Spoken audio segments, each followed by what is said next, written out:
साथियों, आप देख रहे हैं बहुजन पैगाम। मैं आरएस गौतम एडवोकेट। आपने देखा कि भारत को स्वतंत्र हुए लगभग 77 ईयर्स हैव बीन पास्ट, लेकिन हमने क्या किया?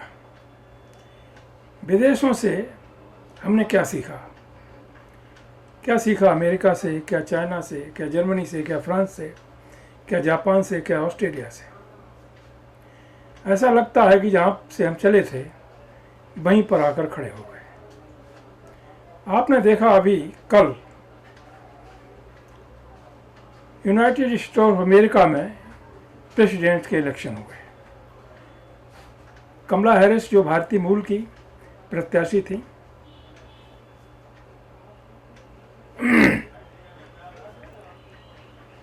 और डोनाल्ड ट्रंप जो पहले भी प्रेसिडेंट रह चुके हैं वो मैदान में थे। कल इलेक्शन हुआ और आज डिक्लेयर होने जा रहा है। उम्मीद की जाती है कि शायद 4-6 घंटे में पूर्णतः डिक्लेयर हो जाएगा। हम क्या करते हैं? क्या करता है हमारा चुनाव आयोग?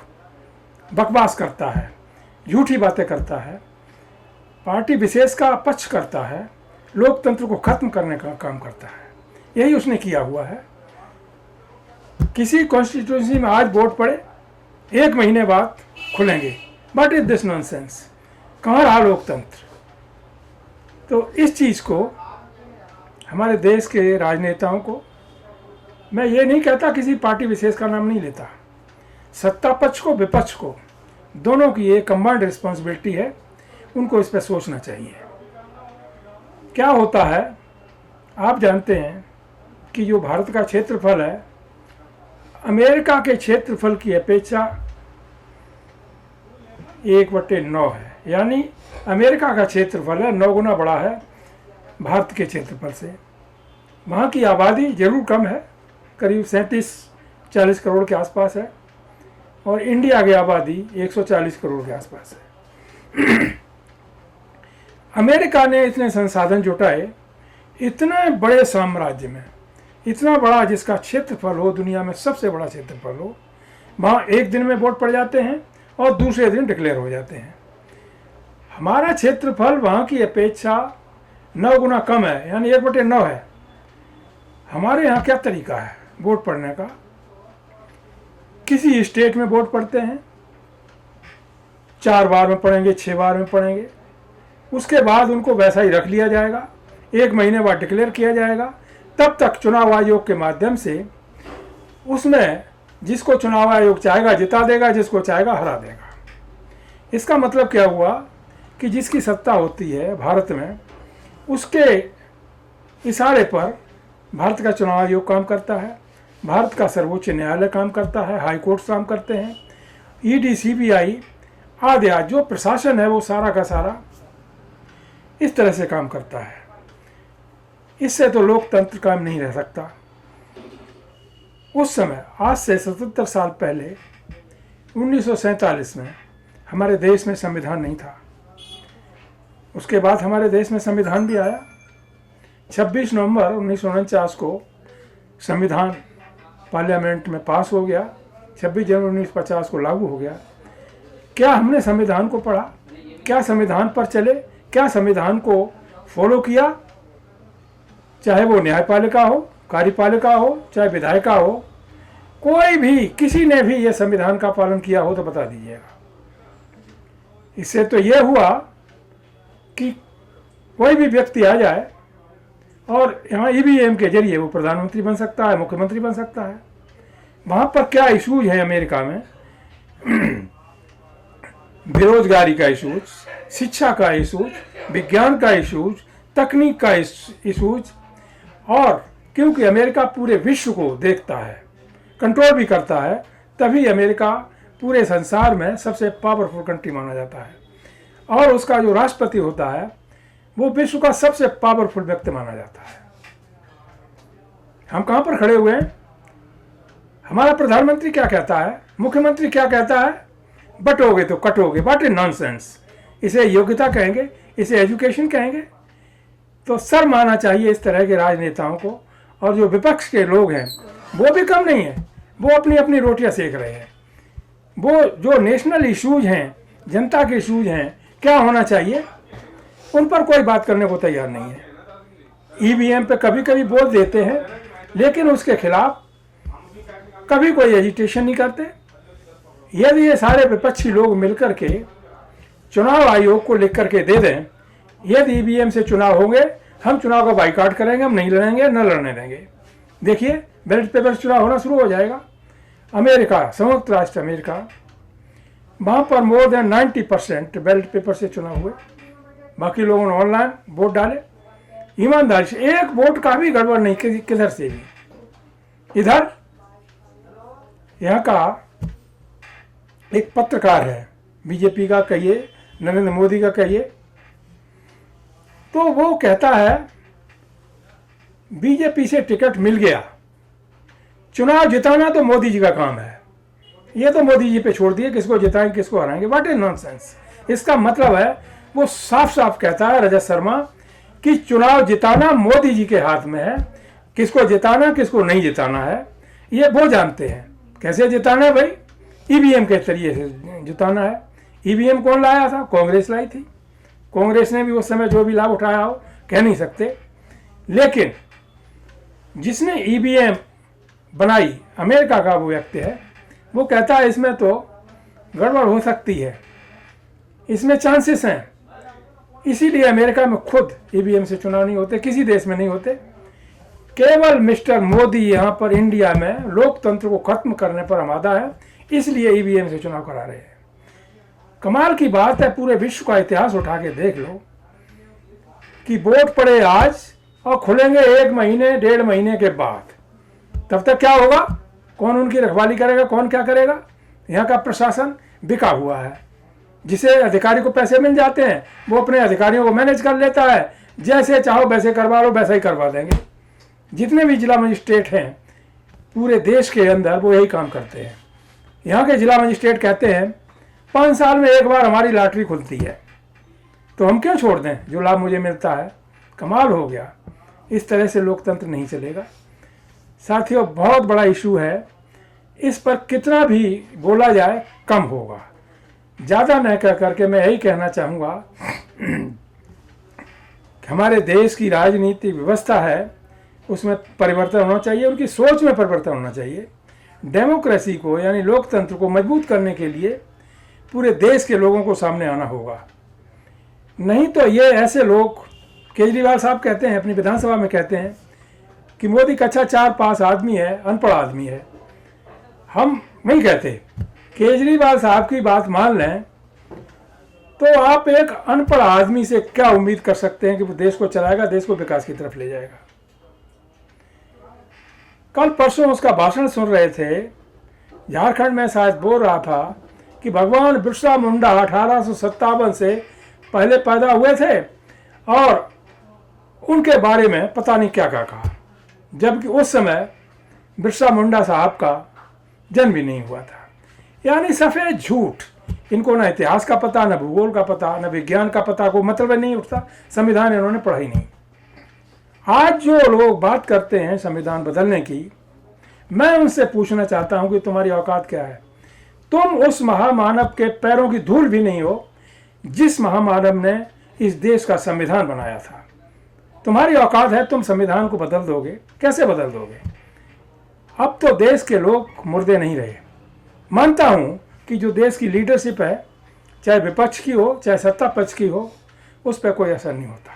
वो वास्तव में समाज की और देश की लड़ाई नहीं लड़ते, वो अपनी व्यक्तिगत लड़ाई लड़ने में मजबूर रहते हैं। लेकिन 1-2 लोग ऐसे आ रहे हैं, मैं उम्मीद करता हूं कि ऐसे और भी लोग आएंगे। उदाहरण के तौर पर मिस्टर चंद्रशेखर, यंग सांसद है, खूब बोलता है, उसके बारे में लोग तरह तरह के आरोप भी लगाते हैं कि वो बीजेपी का एजेंट है, आरएसएस से पैसे लिए हैं, कैसे हेलीकॉप्टर पे चलने लगा, आधे आधे। उसी तरह से तेजस्वी यादव है, यंग है अभी और बहुत कुछ कर सकता है, बशर्ते इंटरनेशनल लेवल पर अपनी सोच को डेवलप करे कि विदेशों में किस तरह शासन चलता है और हमारे यहाँ क्या शासन चलता है। शर्म आती है मुझे कहते हुए यहाँ के सुप्रीम कोर्ट पर, जो सबसे बड़ी एक न्याय संस्था है देश की। यहाँ का सीजीआई क्या कहता है कि जब राम मंदिर में फैसला हुआ तो मैं भगवान के फोटो के सामने बैठ गया और जो मेरी समझ में आया, जो निर्देश मिला, उसके आधार फैसला कर दिया गया। अरे कानून तुम्हारे पास है, संविधान तुम्हारे पास है। यहाँ का जब सीजीआई की ये सोच है तो बाकी जजों की क्या सोच होगी? ये कैसे हुआ? ये हुआ इसलिए कि यहाँ जो जज अपॉइंट किए जाते हैं वो संवैधानिक तरीके से नहीं, असंवैधानिक कॉलेजियम के माध्यम से अपॉइंट किए जाते हैं। और यहाँ जाति का इतना वर्चस्व है जो अभी तक पीछा नहीं छोड़ पाई है। सुप्रीम कोर्ट में करीब 80% के आसपास श्रवण जज हैं। इसी तरह हाई कोर्ट में रेशियो है। देश तो सबका है, SC है, ST है, OBC है, माइनॉरिटी है, आदिवासी हैं, उनका क्या होगा? यदि वो जुडिशरी में आएंगे तो शायद इंसाफ सबको बराबर मिलेगा। इसी तरह से जब इंटरव्यू होता है, इंटरव्यू लेने वाले कौन होते हैं? सारे के सारे श्रवण लोग होते हैं। शेड्यूल कास्ट का लड़का लड़की गया, मान लो 200 नंबर का इंटरव्यू है, 50 नंबर दे दिए, 30 नंबर दे दिए, छुट्टी करी। समझ गया, 250 नंबर दे दिए, 150 नंबर दे दिए, उसकी मेरिट डेवलप हो गई। चाहे रिटर्न में उसके कितने ही कम हो, उसका सिलेक्शन हो गया, लेकिन SC ST वाले का नहीं हुआ, OBC वाले का नहीं हुआ। आज यूनिवर्सिटी में चले जाइए, क्या अन्याय! हर जगह डिसबैलेंस, कहीं पर भी कानून कायदा नहीं, कहीं सुप्रीम कोर्ट का इस तरह का डिसीजन नहीं आया कि पूरा देश सुप्रीम कोर्ट का अब ये महसूस कर सके कि हमारा भी देश में एक कोई आवाज को सुनने वाला है। कितनी बार लोगों ने, मुख्य रूप से वकीलों ने, EVM के खिलाफ पिटीशन डाली सुप्रीम कोर्ट में। क्या किया CGI साहब ने? अब तो कल परसों रिटायर होने वाले हैं, सारी पेंडिंग। इलेक्शन कमीशन के बारे में हम कोई संदेह नहीं कर सकते। काय बात का CGI हो भाई, काय बात का सुप्रीम कोर्ट है? जब आप न्याय नहीं दे सकते लोगों को, सरेंडर कर दिया आपने मोदी जी के सामने, सरकार के सामने सरेंडर कर दिया है। एक मुख्यमंत्री है, ऐलानिया धमकी दे रहा है, उसके खिलाफ कोई एक्शन नहीं चुनाव आयोग लेता है, किसी तरह का नहीं। ये विपक्ष का कोई लीडर क्या लेता है, उसके खिलाफ तुरंत FIR हो जाती है। बहुत सारी चीज़ें ऐसी हैं, लेकिन विपक्ष के लोगों को भी अपनी अपनी ढपली, अपना अपना राग बजाने से बचना चाहिए। किसी स्थिति में ऐसे तो काम चलेगा नहीं। अरे सब एक कॉमन इशू पर एक हो जाओ, एक हो करके इतना ही कर लो। चुनाव आयोग को सब लिख करके दो, रिटर्न में लिख के दो कि कोई भी चुनाव अब EVM से नहीं होगा, और होगा तो हम उसका बाइकाट करेंगे। पूरे देश की जनता उसका बाइकाट करेगी। पूरी देश की जनता जब ऐसा करेगी, चुनाव आयोग बाइकाट हो जाएगा। Mister Rajiv Kumar, who is mister Rajiv Kumar? आयुक्त बना दिया, किसने बना दिया? क्या उसकी सोच है? क्या क्वालिफिकेशन है उसकी? और क्या देश के प्रति उसने किया है? क्या लोकतंत्र को बचाने के लिए काम कर रहा है? सफेद झूठ बोलता है, EVM के बारे में झूठ बोलता है। कोई भी मिलने जाए तो मिलने से मना कर देता है, कोई मिलता नहीं है। यानी सरकार के जो निर्देश हैं उन्हीं का पालन किया जाता है। साथियों, इस तरह से बड़ा कोफ्त होती है इस देश का नागरिक होने के नाते, एक एडवोकेट होने के नाते। ये बर्दाश्त से बाहर की बात है कि आज देश को डुबोया जा रहा है। कहाँ दूसरे देश जा रहे हैं? एक तरफ मोदी जी जाते हैं बाहर तो कहते हैं बुद्ध की धरती से आए हैं, यहाँ पर आते हैं तो बुद्ध को वहीं छोड़ाते हैं। यहाँ आकर के किसको लाते हैं? राम की प्रतिष्ठा करते हैं। अजीब बात है। इतना ही नहीं, अभी आपने देखा कि जो इंस्ट्रूमेंट खरीदे जाते हैं सेना के, राफेल हो चाहे कोई भी हथियार हो, किन देशों से? जर्मनी से, फ्रांस से, अमेरिका से, रसिया से। आपने क्या बनाया? आपने तो कुछ नहीं। जो लाइट आ रही है, जो नई नई वैज्ञानिक चीजें आ रही हैं, वो चाइना दे रहा है। आपने क्या? आप तो बकवास करते फिरते, हर जगह झूठा भाषण देते फिरते हो। आपका क्या कंट्रीब्यूशन है? 10 साल में बीजेपी की सरकार को बने, हालांकि मैं किसी पार्टी विशेष की सरकार को आलोचना नहीं करता, लेकिन फैक्ट है वो कहता हूं। इससे पहले कांग्रेसी सरकार रही, क्या व्यवस्था परिवर्तन के लिए किया गया? इस देश में सबसे बड़ी समस्या है जातिवाद की। जातिवाद किसने बनाया? वर्णवाद किसने बनाया? मोहन भागवत के अनुसार ब्राह्मणों ने बनाया। They are guilty to form the casteism and वर्णवाद।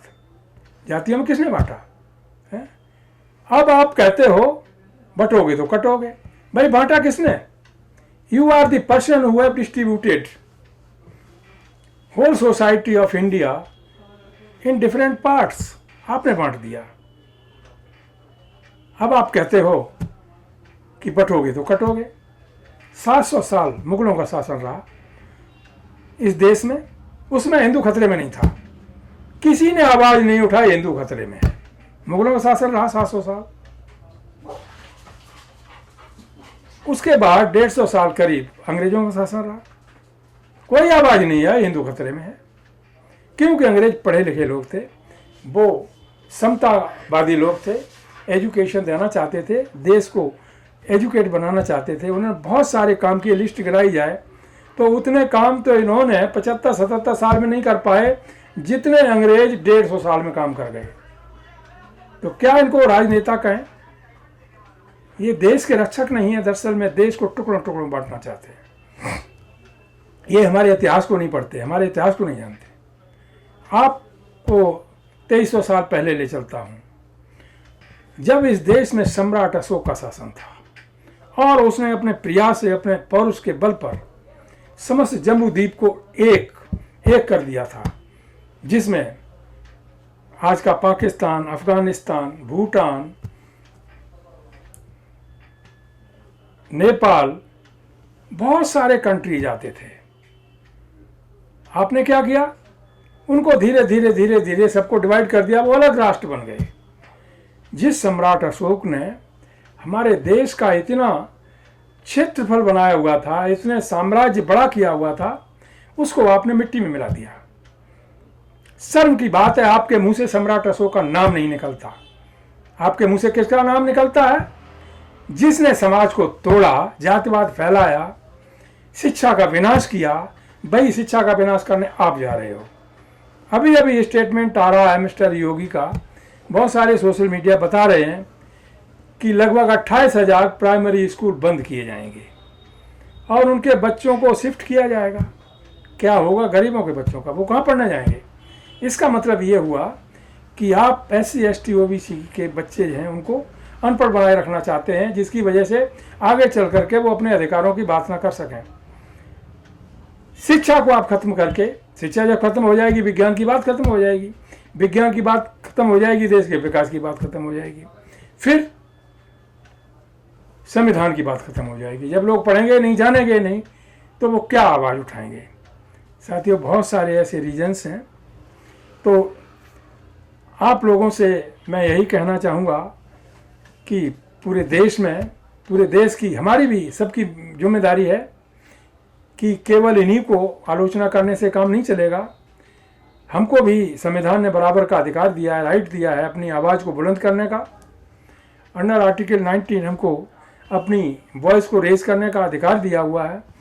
हमको संविधान के बचाव में, देश के बचाव में, लोकतंत्र को बचाव में हमको अपनी आवाज़ बुलंद करनी चाहिए बगैर किसी पक्षपात के।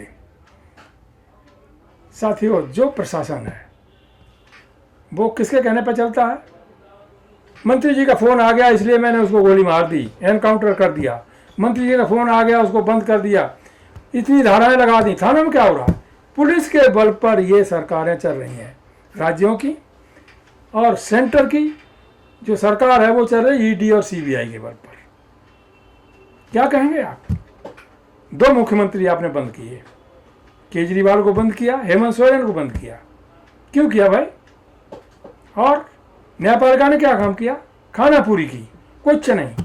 इसका मतलब यह है कि हमारे देश की न्यायपालिका, जिसको यानी हायर जुडिशरी, जिससे इनहेरेंट पावर्स हैं, भारत का संविधान इनहेरेंट ज्यूरिडिक्शन देता है, वो अपनी पावर का देश हित में, in the interest of justice use न करके वो राजनेताओं की गुलामी करने पर मजबूर है। क्यों भाई? एक CJI प्रधानमंत्री को बुलाता अपने घर पर, पूजा करता है, पूजा से देश बढ़ेगा। कितनी शर्मनाक बात है। क्या ऐसे एजुकेशन कहेंगे? इससे बढ़िया तो पाकिस्तान की न्यायपालिका है। वहां के सुप्रीम कोर्ट ने इमरान खान प्रधानमंत्री था, जेल में डाल दिया, लेकिन झुका नहीं। और इमरान खान ही नहीं, कितने वहां के प्रधानमंत्रियों को के साथ जो वहां के सुप्रीम कोर्ट ने बर्ताव किया वो काबिल तारीफ है। जबकि वहां की अर्थव्यवस्था आज जिसको आप रोज कहते रहते हैं वो कटोरा लेके भीख मांग रहा है, ये कर रहा है, वो कर रहा है, लेकिन आप तो कटोरा लेके भीख नहीं मांग रहे, लेकिन रियली आप मांग रहे हैं, क्योंकि जहां भी जाते हैं भारत की इकोनॉमी को खत्म करते हैं। यहां से गुजरात से सैकड़ों लोगों को आपने बाहर भेज दिया, जो हजारों हजार करोड़ रुपया लेकर के फरार हो गए। आप कुछ नहीं कर पाए, सुप्रीम कोर्ट कुछ नहीं कर पाया, हाई कोर्ट कुछ नहीं कर पाया। इसका मतलब क्या समझा जाए? सबकी मिली भगत है। सीजेआई रिटायर होता सोचता है हम क्या करेंगे, कहीं का गवर्नर बना दिया जाए, राज्यसभा का मेंबर बना दिया जाए, किसी वैधानिक संस्था का चेयरमैन बना दिया जाए। इन चीज़ों को ध्यान में रखते हुए वो सरकार के अनुसार जैसे इंस्ट्रक्शन होते हैं वैसे फैसले देकर चला जाता है। साथियों, न्यायपालिका की ऐसी दुर्दशा होगी, ऐसा भारत के संविधान निर्माता डॉक्टर अंबेडकर ने कभी नहीं सोचा था।